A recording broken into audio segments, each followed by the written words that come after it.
Don and Tim, thanks so much for the support and encouragement you've been to us as we've sought to set up TGC Australia. Perhaps first you could say a little bit about the role that you see for groups like TGC Australia in relation to the original work of the Gospel Coalition. Well, by council decision here, any group that starts in another country, we don't control purposely. They must be self-funded, they must be self-governing, they must represent their own culture. They're not a branch of TGC. TGC is not an international American mission. It refuses to be that. And so if they want to use our name and rallying point and get services from our website, then they must agree with our statement of faith and theological vision of ministry. If, on the other hand, they want to do something else, that's fine too. That's what they've got. If they want to use another name, in France it's Évangile 21, in French Canada it's Sola. And so they don't even have to use our name. And out of this, then we form alliances and relationships where we help one another and serve one another, learn from one another. But if Australia is starting at TGC on its own terms, we're happy to tell you what we've done, what we've learned, but at the end of the day, it's your organization. Yeah. We appreciate that and have benefited from that spirit and that encouragement. Yeah. As you guys look back on the last 10 years, kind of 10 years ahead of us, in a sense, are there particular things that stand out that for you have been the most precious, most encouraging things that have come out of TGC here in the US? Well, it is I think the original idea was that we think the gospel, people who believe in the gospel, and we define that in our statement of faith, which shows you there are fuzzier versions of the gospel than the one we have there. So I guess we had, and I wouldn't say no one else believes the gospel but us, but we believe that particular pretty clear and concise definition of the gospel would bring people together across a lot of different denominational lines, across ethnic and racial lines, would get people across, actually you might say network lines. There are these various networks, not only denominations but networks.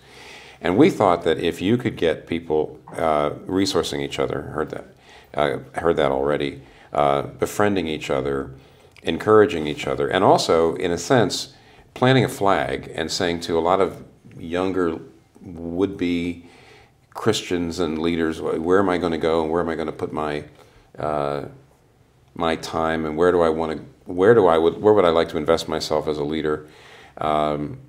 It's a way of identifying a certain understanding of the gospel that we think is biblical. It's robust. It's outward face toward the world. It's not just defensive. It's actually trying to propagate the gospel.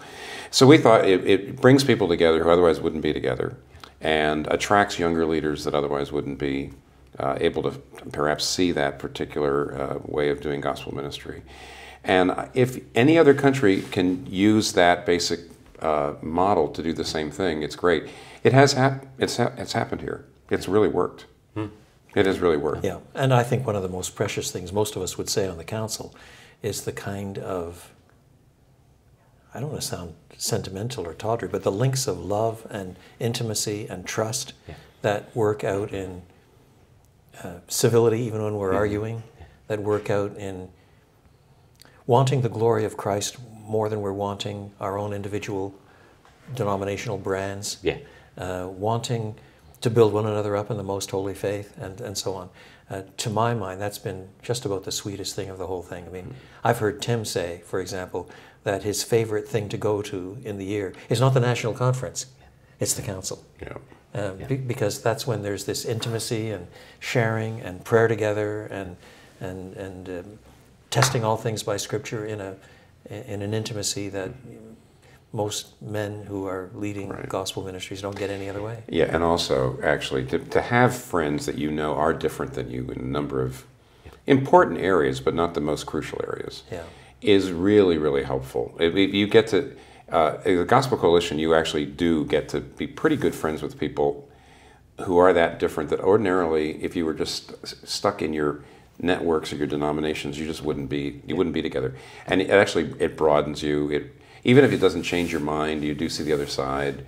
it sweetens you a little bit, it enriches you. It also, very often you do change a little bit. Yeah. You realize, because you've heard the other side from a person you respect, and you say, well, maybe I should be a little more careful the way I say that. Yeah. So there is the iron sharpens iron experience as well. It's not just unity to get out there in the world better, but it's also actually enriching each other and growing because we are together across those denominational lines. We often, as you know, get criticized for maybe it looks like the coalition plays down the denominational differences. Yeah. It doesn't. We're still in our denominations, but it's awfully good to have really pretty good friends that are that have a pretty different view of a number of these different things, and you can have, and they're bright people, and so when you talk to each other, you either you grow, you really grow through it. So we wish that for you too in Australia. All of our council leaders are, in fact, denominational men in their own spheres. Yeah. So this is not their whole life. This is something that God has used to enrich churches and individual ministers and whole movements. But we do not pretend to be a denomination and have no desire to be a denomination. No.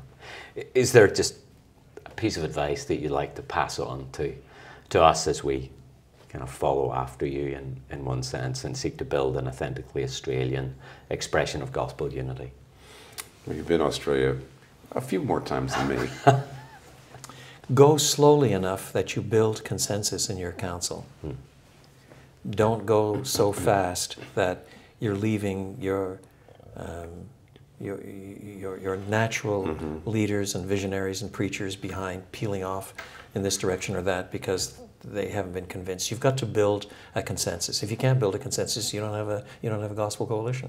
Yeah. And then out of that, then there are more things that can be done, and we're still finding out what things we can be doing, should be doing out of the consensus that we've taken 10 years to build. Yeah, that's great. Yeah. Thank you both so much. Look forward to welcoming you both back to Australia sooner or later. Thanks a lot. Thanks, Gary. Thanks you, Gary.